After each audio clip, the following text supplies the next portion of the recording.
الحمد للہ رب العالمین والصلاة والسلام علی الانبیاء والمرسلین اعوذ باللہ من الشیطان الرجیم بسم اللہ الرحمن الرحیم رب اشرح لی صدری ویسر لی امری واحلل عقدۃ من لسانی یفقہوا قولی واجعل لی وزیرا من اہلی۔ محترم سامعین، السلام علیکم ورحمۃ اللہ وبرکاتہ۔ الحمدللہ قرآن پاک کا مطالعہ ہمارا جاری ہے۔ سورہ بقرہ کی آیت نمبر 255 تک ہم پڑھ چکے ہیں۔ آج انشاءاللہ آیت نمبر 256 اور 257 پڑھیں گے۔ دیکھتے ہیں ان آیات کے اندر ہمارے لیے اللہ تعالیٰ نے کیا پیغام دیا ہے۔ اعوذ باللہ من الشیطان الرجیم بسم اللہ الرحمن الرحیم۔ لا اکراہ فی الدین، دین میں کوئی کراہیت نہیں، کوئی زبردستی نہیں۔ سب سے پہلے بھی ایک چیز یہاں پہ اللہ نے بتائی ہے کہ دین کے اندر اللہ تعالیٰ نے جو دین ہمیں دیا ہے، دین کے معنی قانون بھی ہوتے ہیں، تو اللہ تعالیٰ نے جو ہمیں قانون دیا ہے، جو دین ہمیں دیا ہے، اس کے اندر کوئی کراہیت نہیں، کوئی زبردستی نہیں ہے۔ یعنی کہ زبردستی کسی کو جو ہے وہ اسلام قبول نہیں کروایا جاتا، یہ بھی دیکھنے میں آتا ہے اور شروع سے بھی ہوا گیا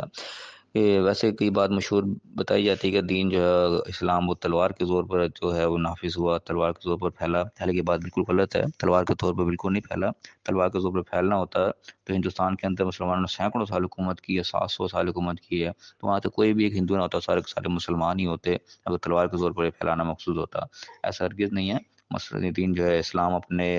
اصلیت حقانیت کی وجہ سے پھیلا جتنا بھی پھیلا ہے۔ یہاں پہ اللہ تعالیٰ صاف طور پہ اسی کو بتا رہا ہے کہ دین کے اندر زبردستی کراہیت ہے ہی نہیں۔ تلوار کے زور پہ پھیلانا تو سیدھا سیدھا زبردستی کرنے والی بات ہے۔ تو اللہ تعالیٰ نے اس چیز کا یہاں انکار کیا کہ دین میں کوئی زبردستی نہیں ہے، کوئی کراہیت نہیں ہے۔ جو بھی شخص دین قبول کرتا ہے وہ اپنی خوشی سے اپنے اختیار کے ساتھ قبول کرتا ہے۔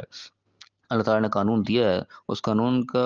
پاس کرنا، قانون کی پابندی کرنا ہم پر لازم ہے، لیکن زبردستی اللہ نے قانون کی پابندی نہیں کروائی، زبردستی کسی کو نماز نہیں پڑھوا دی، زبردستی کسی کو روزہ نہیں رکھوا دیا۔ اختیار دیا ہے، کرنا ہے کرو، نہیں کر سکتے نہ کرو، زبردستی نہیں ہے، لیکن اس کے اوپر سزا ملے گی۔ جب نافرمانی ہوگی سزا ملے گی اس کے اوپر۔ زبردستی نہیں ہے کہ تم لازمی کرو، نہیں کر سکتے نہ کرو، لیکن سزا کے لیے بھی تیار رہو۔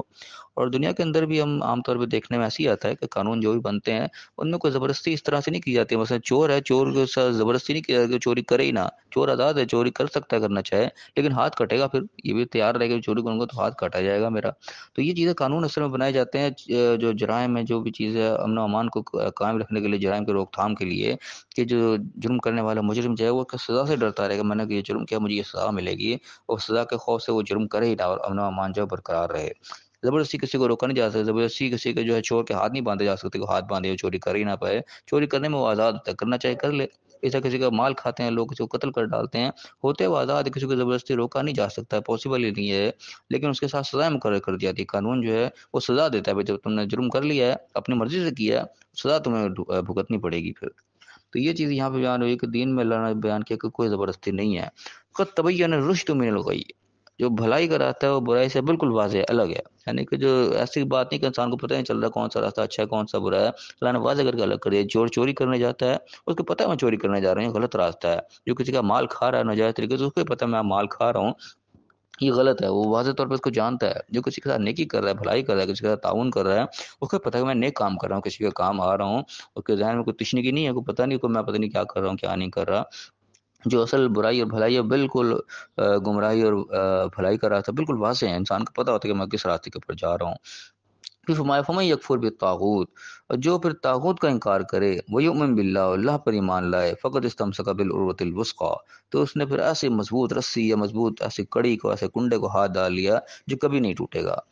اب یہاں پہ کیا کرنے کا کام ہے؟ دو کام بتائے گا، یکفر بالطاغوت و یؤمن باللہ، یہ دو کام کرنا ہے۔ طاغوت کا انکار کرنا ہے۔ طاغوت کون ہے؟ طاغوت کا لفظ اصل میں نکلا ہے طغا سے، طغا جیسے طغیانی، سرکشی کہا جاتا ہے۔ تو ہر وہ شخص، ہر وہ ذات جو اللہ کے مقابلے میں سرکش ہو جائے، اللہ کے مقابلے میں کھڑے ہو جائے، اللہ کے جو ہے حکم کے مطابق پیرالل اپنا حکم کو جاری کر دے، وہ طاغوت کے اندر شامل ہو، چاہے وہ کوئی انسان ہو، چاہے کوئی جن ہو، کوئی بھی ہو۔ تو اللہ کے مقابلے میں کھڑا ہو گیا، اللہ کے سامنے سرکش ہو گیا، جیسے شیطان سرکش ہو گیا تھا، تو اس طریقے سے کوئی بھی کوئی انسان سرکش ہو جاتا ہے۔ فرعون کی مثال جس طریقے سے، کوئی بھی انسان کے موجودہ دور میں دیکھنا، اس کا کوئی پیر ہے، کوئی بزرگ ہے، جو اپنے کو حکم کو بتایا چلا جا رہا ہے، نماز سے روک رہا ہے، نماز بولنے جی یہ ہر وقت نماز میں پڑھی پڑھائی اس کے تو ہے، اور وہ کوئی اپنا ہی اس کو دین سکھایا چلا جا رہا ہے، جو بھی اللہ کے مقابلے میں کھڑا ہوا اور اس میں اپنے کو چیز پیش کر دی اللہ کے مقابلے میں، تو وہ طاغوت کو زمرے میں چلا جائے گا۔ تو طاغوت کا انکار کرنا ہے، جو بھی طغیان و سرکشی پر مبنی چیز آ رہی ہے، جو اللہ کے مقابلے پہ آ رہی ہے، اس کا تم نے انکار کرنا ہے۔ وہ یؤمن باللہ، اللہ پر ایمان لانا، اللہ کی بات کو ماننا ہے۔ طاغوت کی بات کو انکار کرنا ہے، اللہ کی بات کو مان لینا ہے، تو جو اس روش کے اوپر آ گیا فقط استمسک بالعروۃ الوثقی، تو پھر اس نے ایسے مضبوط کڑے کو تھام لیا جو کبھی ٹوٹنے والا نہیں ہے، گویا کہ مضبوط چیز کو ہاتھ ڈل گیا اس کا، اب وہ کہیں نہیں ڈگمگائے گا، کہیں نہیں گرے گا، اب وہ قائم رہے گا اپنی جگہ پہ جو اس روش پہ آ گیا۔ لنفصام اللہ، وہ کبھی بھی ٹوٹنے والی نہیں، واللہ سمیع علیم، اور اللہ تعالیٰ سب کچھ سننے والا بھی اور جاننے والا بھی، تم کیا کہہ رہے ہو اللہ تعالیٰ سن رہا ہے، کیا کر رہے ہو اللہ تعالیٰ کے علم میں ہر چیز، اس کے علم سے تم باہر نہیں ہو۔ اور یہ چیز انسان کو الرٹ کرنے کے لیے بار بار بتائی جاتی ہے کہ اللہ سن بھی رہا ہے، دیکھ بھی رہا ہے، جان بھی رہا ہے۔ کیا مطلب یہ چیز ہے کہ اللہ تم سے پوچھے گا بھی، پکڑ کرے گا، تمہیں اس نے آزادی دے رکھی ہے لیکن پوری واچنگ اس کی ہو رہی ہے، تمہاری جو ہے پوری واچنگ کر رہا ہے، اور تمہیں وہ چھوڑے گا نہیں، پورا امتحان بھی لے گا۔ اچھے کام کر کے آؤ گے بڑے انعام و اکرام بھی ملیں گے، لیکن نافرمانی کر کے آؤ گے تو وہ سزائیں بھی ملیں گی۔ پھر اللہ فرمائے کہ اللہ ولی الذین آمنوا، اللہ ولی ہے ایمان والوں کا، ولی مراد سرپرست ان کا بڑا، ان کا سارا دوست، ہر چیز ان کا جس کے اوپر بھروسہ کیا جا سکتا ہے، اس کو اپنا بڑا مانا جا سکتا ہے وہ ولی اللہ ہی ہے مومنوں کا۔ یخرجہم من الظلمات الی النور، کیا کرتا ہے کہ ان کو اندھیروں سے روشنی کی طرف لاتا ہے۔ جب اللہ کے ساتھ انسان دوستی پکی کر لیتا ہے، اللہ کے ساتھ اللہ کو اپنا بڑا تسلیم کر لیتا ہے کہ ہاں جو اللہ نے کہا میں تو ویسے ہی کرنا ہے، اللہ تعالیٰ مالک ہے ہمارے، یقیناً خدا ہے، سارا کچھ ہے، لیکن عملی طور پر ہم اس کا اظہار نہیں کر پاتے، ہم اللہ تعالیٰ کو وہ اہمیت نہیں دیتے، وہ جیسے آتا ہے نا وما قدر اللہ حق کا قدر، اللہ کی قدر کئی نہیں جیسے قدر کرنے کا حق تھا، تو اللہ تعالیٰ کو اس کا حق دے نہیں پاتے۔ اللہ تعالیٰ نے جو احکام دیے ہم ان کو وہ اہمیت ہی نہیں دیتے، اس کو ہم پھنسے پش ڈال دیتے، اپنی مرضی کی زندگی گزار رہے ہوتے ہیں۔ یہ بس ہو گیا کہ ہم اللہ کو اپنا ولی تسلیم نہیں کرتے، لیکن جب کریں گے تو پھر اللہ تعالیٰ کیا کہہ رہا ہے کہ یخرجہم من الظلمات الی النور، اندھیروں سے روشنی کی طرف لے آتا ہے اللہ تعالیٰ، پھر وہ ان راستوں سے نکال دیتا ہے جہاں پہ انسان اندھیروں میں گھس جاتا ہے، کہیں دوراہے پہ پھنس جاتا ہے، اس کو پتہ ہی نہیں ہوتا میں نے جانا کہاں ہے، کچھ نظر نہیں آ رہا ہوتا اس کو، اللہ تعالیٰ پھر اس کو ایسی روشنی دے دیتا ہے، ایسی اس کو بصیرت دے دیتا ہے کہ اس کو اندھیرے میں بھی اس کو راستہ نظر آتا ہے کہ اچھا یہ راستہ جانے والا ہے، اللہ کی طرف سے اس کو ایسی ہدایت مل جاتی ہے، ایسے دماغ میں اللہ تعالیٰ بات ڈال دیتا ہے کہ جہاں پہ انسان کو کچھ نظر نہیں آ رہا ہوتا وہاں پہ بھی اس کو ایک راستہ نظر آتا ہے، انسان صحیح راستے کی طرف چل نکلتا ہے۔ یہ ہے وہ یخرجہم من الظلمات الی النور۔ پھر میں والذین کفروا، لیکن جو انکار کرنے والے ہوتے ہیں، اللہ کی بات کو نہیں مانتے، اولیاءہم الطاغوت، پھر طاغوت جو ہیں وہ ان کے سرپرست بن جاتے ہیں، وہ ان کے بڑے بن جاتے ہیں، وہ ان کے بھی رہبر رہنما بن جاتے ہیں۔ وہ کیا کرتے ہیں یخرجونہم من النور الی الظلمات، ان کو روشنیوں سے اندھیروں کی طرف لے جاتے ہیں، الٹی طرف لے جاتے ہیں۔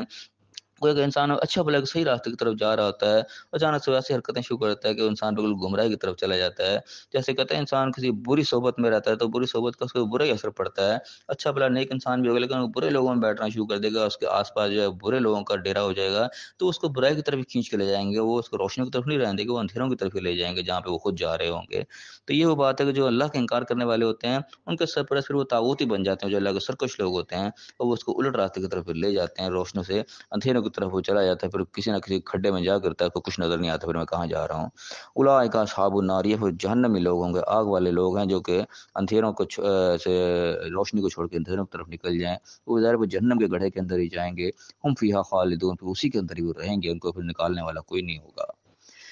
تو ان دو آیات کے اندر اللہ تعالیٰ نے بڑی سبق آموز ہمیں بتائی ہیں چیزیں۔ سب سے پہلے بات یہ پتہ لگی اس کے اندر کہ دین کے اندر زبردستی والا معاملہ نہیں ہے، اللہ تعالیٰ نے زبردستی کسی کو دین قبول نہیں کروایا، دین پیش کیا گیا، جتنے پیغمبر آئے انہوں نے دین پیش کیا لوگوں کے سامنے، اور جنہوں نے اس کو قبول کرنا چاہا قبول کیا، جنہوں نے انکار کرنا چاہا انکار کر دیا، انبیاء کو قتل تک کر ڈالا، اتنا اللہ تعالیٰ نے یہاں پہ اختیار دیا ہے انسانوں کو، زبردستی کسی پر نہیں کی۔ اور اللہ نے یہ بتا دیا کہ واضح کر دیا اللہ تعالیٰ نے برائی بھلائی کو الگ الگ کر کے دکھا دے گا، انسان یہ نہ کہے کہ اللہ مجھے تو پتہ ہی نہیں تھا کہ یہ اچھا راستہ ہے یہ برا راستہ ہے، یہ نہیں انسان کہہ سکے گا۔ اللہ بتا دیا اللہ کہ جو طاغوت کو انکار کرے گا اور اللہ کی بات کو مانے گا وہ آیا صحیح ڈگر کے اوپر، اس نے ایسی رسی کو ایسے کڑے کو تھام لیا جو کبھی ٹوٹنے والا نہیں ہے۔